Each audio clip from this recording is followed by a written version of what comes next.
Hi guys, welcome back to another video. Let's continue our discussion with big O notation. This time we're going to have polynomial notation and exponential notation.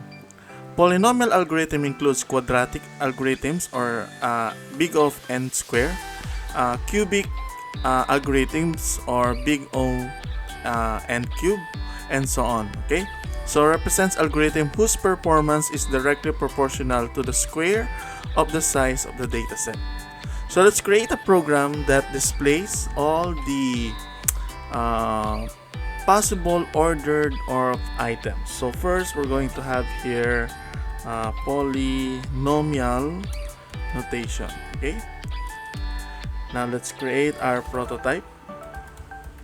Okay, now let's create here a function. So let's have void print all possible pairs. Okay, this will be our function name, and then we're going to pass two arguments. We have here the array and then our size. Okay, so this is our prototype.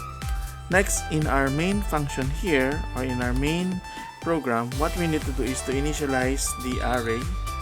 So let's have it a, and then I'm going to give it a size of 10, and then I'm going to default the values that is 1 to 10. 2, 3, 4, 5, 6, 7, 8, 9, and then 10. Okay. Then after that, we're going to declare here n is equals to 10. So n here will be our size, and then this will be our array. Next thing is we're going to print all the possible pairs. So calling our function and then passing two arguments a and then n here. Okay, that's it. This is our main program. Let's copy this section. Let's write now our function. Space it here. Remove the semicolon. Now, here what we're going to have is we're going to declare two variables, int I and then j. I and j here will be used for our loop. Okay, there. Next thing to do is we're going to create a for loop. So for I is equals to 0, I less than size, and then I plus plus. Then let's create here another for loop, for, and then we're going to have j is equals to 0, j less than size, and then here j plus plus. Okay, and then we're going to print out our values. So cout, let's have some spaces here. Let's print out the value of our array I, our first array, and then we're going to have here another set of spaces, and then we're going to have our array and then j here. Okay, sorry, j, and then end line, and okay there.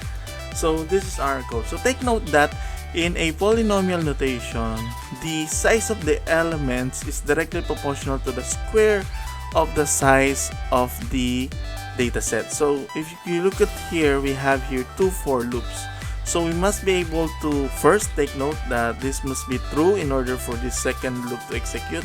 Now since we have here in our declaration size is 10 and then our array is 10, so we're going to print out all possible pairs that can be generated within our for loop. Okay, so let's run our code here,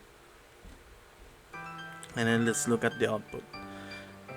Okay, so this is our output. So if you notice here, it's displaying all numbers 1 to 10 and all possible values. Let's say we started with I and j, which 1, 1, 1, 2, 1, 3, 1, 4, 1, 5, 1, 6 until we reach 110. After that, it goes to this, back to our loop. So we increment I to 1, and then that becomes here 2, 1, 2, 2, 2, 3 until we reach 210, and then again we incremented until we reach the value which is 10.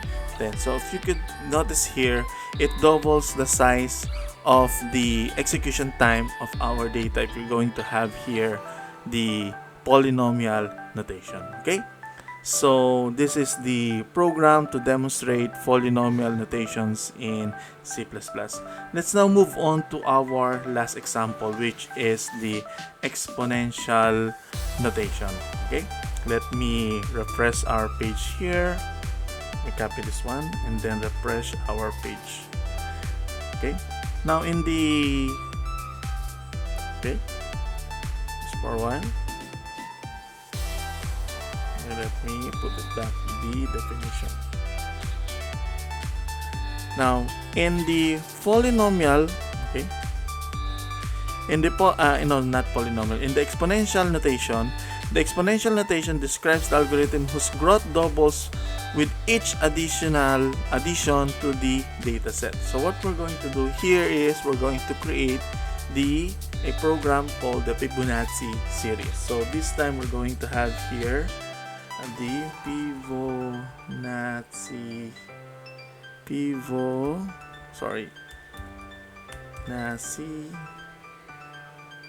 series. Okay, so this will be our program. So let's create a prototype.